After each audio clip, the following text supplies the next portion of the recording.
राधे राधे बच्चों, आज हम ड्रिफ्ट वेलोसिटी ऑफ इलेक्ट्रॉन के बारे में पढ़ते हैं जो एनसीईआरटी का 3.5 नंबर का टॉपिक है। तो हम जानते हैं कि किसी भी कंडक्टर में यूनिट वॉल्यूम में बहुत सारे फ्री इलेक्ट्रॉन होते हैं। तो हम एक ऐसा ही कंडक्टर ले रहे हैं जिसकी number charge density small n है। तो नंबर चार्ज डेंसिटी का मतलब यूनिट वॉल्यूम में नंबर ऑफ फ्री इलेक्ट्रॉन, ठीक है। तो it is number of free electron per unit volume, okay. तो अगर हमने इसका मतलब उसमें बहुत सारे फ्री इलेक्ट्रॉन हैं और हमने कंडक्टर पर पोटेंशियल डिफरेंस नहीं लगाया, तो क्या सारे फ्री इलेक्ट्रॉन रेस्ट में रहते हैं? नहीं। तो in the absence of potential difference सभी फ्री इलेक्ट्रॉन मोशन में रहते हैं, लेकिन उनकी जो मोशन होती है वो थर्मल मोशन है, मतलब थर्मल एनर्जी की वजह से वो मोशन करते हैं।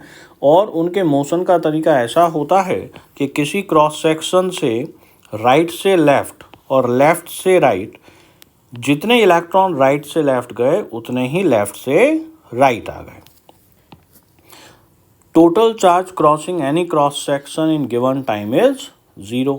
भैया जब टोटल चार्ज 0 है तो करंट भी 0 ही होगा, है ना। तो अगर हमने पोटेंशियल डिफरेंस नहीं लगाया है तो करंट 0 रहती है, कारण randomly distributed thermal motion, okay. तो अब देखिए, हमने एक कंडक्टर लिया और इस कंडक्टर पे कोई पोटेंशियल डिफरेंस हमने लगा नहीं रखा है। तो इसमें कई सारे इलेक्ट्रॉन्स हैं जिसमें से हमने 3 इलेक्ट्रॉन बताए कि ये पहला, दूसरा और nth इलेक्ट्रॉन। इसकी थर्मल वेलोसिटी इस तरफ है, इसकी थर्मल वेलोसिटी इस तरफ था, इसकी थर्मल वेलोसिटी इस तरफ। तो ये इस तरह से मूव करते हैं, ठीक है। ये इस तरह से मूव करते हैं कि इनकी एवरेज थर्मल वेलोसिटी 0 आई। ध्यान रखना, एवरेज थर्मल वेलोसिटी बोला है। अब एक इम्पॉर्टेंट पॉइंट, हमने अभी तक पोटेंशियल डिफरेंस नहीं लगाया, ठीक है। तो जब हम पोटेंशियल डिफरेंस नहीं लगाते हैं, इनका पाथ स्ट्रेट लाइन होता है, ठीक है। तो in absence of potential difference path of free electron is straight line. ये एनसीईआरटी का थ्योरेटिकल क्वेश्चन है, ठीक है, सॉल्व एग्जाम्पल में दिया हुआ है। अब इनकी एवरेज थर्मल वेलोसिटी 0 हो गई, लेकिन एवरेज थर्मल स्पीड जो है वो नॉन जीरो होती है, ठीक है। ये अपने जैसे हम गैसेस में आरएमएस स्पीड पढ़ते हैं, ये वही है। और इस चीज़ के बारे में भी एनसीईआरटी का एक सॉल्व एग्जाम्पल है जिसमें बता रखा है, जहाँ पर स्मॉल के Boltzmann constant, capital T absolute temperature है। ये वेलोसिटी काफ़ी ज़्यादा भी होती है। यहाँ पर एक डेटा आएगा, तो ये एवरेज थर्मल वेलोसिटी यहाँ पे 10⁵ मीटर पर सेकेंड लिखा है। इतनी भी नहीं होती, कम होती है। ये कंडक्टर से कंडक्टर पे डिपेंड करता है, टेम्परेचर पे डिपेंड करता है। एनसीईआरटी के न्यूमेरिकल में इसको 200 मीटर पर सेकेंड बोला गया है, ठीक है। तो अब ध्यान दें, तो एवरेज थर्मल स्पीड काफ़ी ज़्यादा अमाउंट की होती है, कहने का मतलब। तो अब अगर हमने पोटेंशियल डिफरेंस अप्लाई किया, तो देखो कोई भी कंडक्टर है, कंडक्टर में हमने पोटेंशियल डिफरेंस लगाया, ये हाई पोटेंशियल, ये लो पोटेंशियल। तो कंडक्टर पर पोटेंशियल डिफरेंस अप्लाई करते ही इलेक्ट्रिक फील्ड डेवलप होता है। इलेक्ट्रिक फील्ड हमेशा हाई पोटेंशियल से लो पोटेंशियल की तरफ होता है। अब समझें, जैसे ही आपने इलेक्ट्रिक फील्ड लगाया, इसके अंदर कौन है? फ्री इलेक्ट्रॉन है। तो उन फ्री इलेक्ट्रॉन पर फोर्स लगेगा किस तरफ? फील्ड के अपोजिट डायरेक्शन में, ठीक है।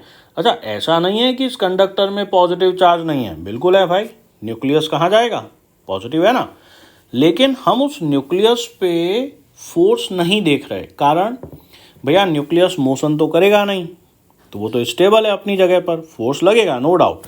जैसे ही इलेक्ट्रिक फील्ड बना, पॉजिटिव चार्ज पे फोर्स फील्ड की डायरेक्शन में और नेगेटिव चार्ज पर फोर्स फील्ड के अपोजिट डायरेक्शन में। लेकिन हम यहाँ केवल फ्री इलेक्ट्रॉन्स की बात कर रहे हैं बेटा, क्योंकि उन्हीं का मोशन होगा, पॉजिटिव चार्ज का मोशन नहीं होगा। तो जितने भी फ्री इलेक्ट्रॉन हैं उन पर फोर्स इलेक्ट्रिक फील्ड के अपोजिट डायरेक्शन में लगा। ये माइनस वही बता रहा है कि इलेक्ट्रिक फील्ड के अपोजिट डायरेक्शन में फोर्स लगता है, इसकी वजह से एक्सेलरेशन आएगा जो इतना है। ठीक है, अब समझें, बहुत इंपॉर्टेंट चीज़ है बेटा।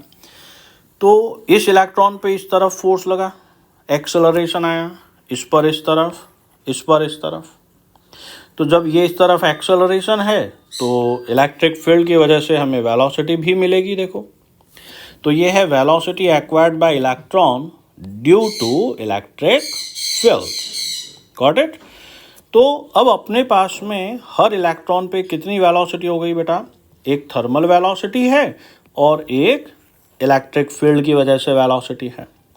तो इलेक्ट्रॉन इन दो वेलोसिटी से तो एक साथ जाएगा नहीं, वो इन दोनों वेलोसिटी के रिजल्टेंट वेलोसिटी से जाएगा। अब ये देखिए, जो रिजल्टेंट आ रहा है ना, सारे रिजल्टेंट पैरेलल नहीं है। ठीक है, तो ऐसे बहुत सारे इलेक्ट्रॉन्स होते हैं बेटा, 10⁻28 पर मीटर क्यूब हैं। तो जब ये इलेक्ट्रॉन ऐसे रिजल्टेंट पाथ पे चलेंगे तो ये आपस में टकराएंगे। कहानी वहीं से शुरू होती है। तो अब समझो, यहाँ पे जैसे ही हमने इलेक्ट्रिक फील्ड लगाया तो इलेक्ट्रिक फील्ड लगाने के बाद इन इलेक्ट्रॉनों का पाथ कर्व्ड होता है। इलेक्ट्रिक फील्ड के एब्सेंस में इनका पाथ स्ट्रेट लाइन था और इलेक्ट्रिक फील्ड लगा देने के बाद इनका पाथ कर्व्ड होता है। ये भी एनसीईआरटी का सवाल है। अब देखिए, हमारी बात थी कि सारे इलेक्ट्रॉन्स अब पैरेलल पाथ पे नहीं हैं। ठीक है, इसलिए वो टकराएंगे। तो टकराने के बाद क्या हुआ, वापस वो अपनी वेलोसिटी गेन करेंगे। तो जब तक इलेक्ट्रॉन किसी दूसरे इलेक्ट्रॉन से टकराया नहीं तब तक वो एक्सेलरेटेड है। तो हमने क्या कहा, velocity of nth electron just before it's first collision v = u + at। Okay, जहाँ पर ये जो वेलोसिटी है ये उसकी थर्मल वेलोसिटी है और ये वेलोसिटी जो है velocity acquired due to electric field रही। ठीक है, तो ये nth टाइम बाद टकरा गया। तो सभी इलेक्ट्रॉन्स की इलेक्ट्रिक फील्ड अप्लाई करने के बाद जो एवरेज वेलोसिटी आती है उसे हम ड्रिफ्ट वेलोसिटी कहेंगे। तो पहले इलेक्ट्रॉन की पहली टक्कर के बाद, nth इलेक्ट्रॉन की पहली टक्कर के बाद, सभी इलेक्ट्रॉन की अपनी पहली टक्कर के ठीक पहले, बाद में नहीं, ठीक पहले की जो वेलोसिटी है उन सभी वेलोसिटी का एवरेज ड्रिफ्ट वेलोसिटी हुआ। तो ड्रिफ्ट वेलोसिटी को कैसे डिफाइन कर रहे हैं? Average velocity of free electrons after applying electric field. ठीक है, या हम ये भी कह सकते हैं drift velocity is that average velocity with which all free electron get drifted। Okay, तो अब देखो V1 की वैल्यू रखेंगे तो V1 की वैल्यू क्या है बेटा? U1 + AT1। V2 की वैल्यू U2 + AT2। Vn की वैल्यू UN + ATN। तो ऐसे सभी वैल्यू रखेंगे, उसमें से सारे U1 एक तरफ, सारे U एक तरफ, प्लस बचे वाले में से A कॉमन ले लेंगे तो हमारे पास ये पार्ट आएगा। अब ये जो पार्ट आया ये एवरेज थर्मल वेलोसिटी है जो कि 0 था। ओके, तो ये वाला पार्ट तो हमारे पास 0 हो गया और हमने इस वाले पार्ट को नया नाम दिया टाउ। ये टाउ क्या है बेटा? ये रिलैक्सेशन टाइम कहलाता है। तो रिलैक्सेशन टाइम वो एवरेज टाइम जिसके लिए सभी इलेक्ट्रॉन ड्रिफ्टेड होते हैं। ठीक है, अब इलेक्ट्रॉन का जो एक्सेलरेशन था -e/m था, साथ में टाउ मल्टीप्लाई हो रहा है, तो हमने इसको रीअरेंज कर दिया -e/m टाइम्स ऑफ E। ये हमारे पास आ गई इलेक्ट्रॉन्स की ड्रिफ्ट वेलोसिटी। तो यहाँ पर ये जो माइनस है ना, ये क्या बता रहा है कि इलेक्ट्रॉन्स की ड्रिफ्ट वेलोसिटी एंटी पैरेलल है इलेक्ट्रिक फील्ड के। अब समझें बात को, ई इलेक्ट्रॉनिक चार्ज आप कुछ नहीं कर सकते, कांस्टेंट है, मास इलेक्ट्रॉन का कांस्टेंट है, और टाउ जो है वो रिलैक्सेशन टाइम जो कि टेम्परेचर पे डिपेंड करता है। ठीक है, तो हमने यहाँ पे टाउ के बारे में समझ लिया। अब देखो समझना, तो ये गिवन टेम्परेचर के लिए कांस्टेंट है, गॉट इट। तो अब हम ड्रिफ्ट वेलोसिटी और इलेक्ट्रिक फील्ड का, यहाँ पे देखो दो ग्राफ हैं बेटा, पहला ग्राफ वेक्टर्स के बीच में है, दूसरा मैग्नीट्यूड के लिए है ना।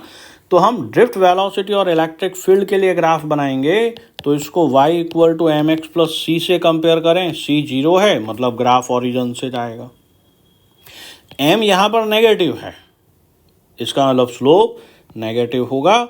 तो आपके पास में देखिए ये रिलैक्सेशन टाइम के बारे में बात आ गई कि ये टेम्परेचर पर डिपेंड करता है। तो यहाँ पर जो ग्राफ आया हमारे नेगेटिव आ गया, ठीक है। ये जो स्लोप आ रहा है, ये स्लोप, ये थीटा 90 से बड़ा है मतलब स्लोप नेगेटिव है। अब अगर हम ड्रिफ्ट स्पीड और इलेक्ट्रिक फील्ड के लिए ग्राफ बनाएंगे तो वो स्ट्रेट लाइन आएगा और इसका स्लोप हमें ये क्वांटिटी देता है। तो इसका मतलब ये जो क्वांटिटी है इसे हम मोबिलिटी कहेंगे। अब देखिए समझिएगा, mu equal to v d by v e, आपके पास में ड्रिफ्ट स्पीड क्या था, e tau by m times of e, है ना।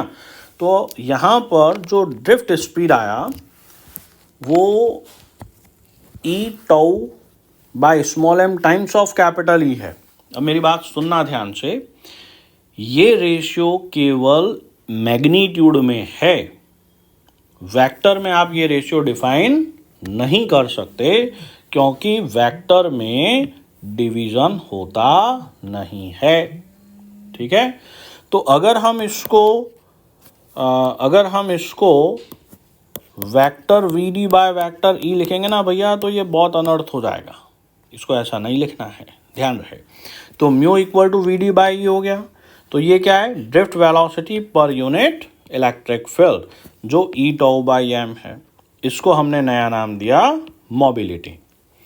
तो अब हम इसका यूनिट भी निकाल सकते हैं, ड्रिफ्ट वेलोसिटी का यूनिट है मीटर पर सेकेंड और इलेक्ट्रिक फील्ड का न्यूटन पर कूलम। तो ड्रिफ्ट मोबिलिटी को कैसे डिफाइन कर सकते हैं, drift velocity per unit electric field. Unit की बात करें तो ड्रिफ्ट वेलोसिटी का मीटर पर सेकेंड, इलेक्ट्रिक फील्ड का न्यूटन पर कूलम। अब आप इसको कूलम मीटर लिख दें क्योंकि ये आगे मिली का फील देता है, इसलिए इसको पीछे ले लिया। न्यूटन को क्या लिख सकते हो मेरे भाई, किलोग्राम मीटर पर सेकेंड स्क्वायर, और कूलम को एम्पियर सेकेंड, ठीक है। तो आपने मीटर का ऊपर मीटर का नीचे मल्टीप्लाई किया तो नीचे क्या आ गया, न्यूटन मीटर, उसको जूल कह सकते हैं, ठीक है। मतलब इसको हम कई तरह से डिफाइन कर सकते हैं। हमने इसको जूल पर कूलम को वोल्ट लिख दिया, तो आप कोई सा भी यूनिट दें। अब हम इसका डायमेंशनल फार्मूला भी आसानी से बना सकते हैं। हमने डायमेंशनल फार्मूला जो बनाया ना वो यहाँ से बना दिया, कूलम को 80 लिखा, मीटर का डायमेंशनल फार्मूला L है, न्यूटन के लिए mL/T - 2, सेकंड के लिए T, तो ये हमारा डायमेंशनल फार्मूला है, ठीक है।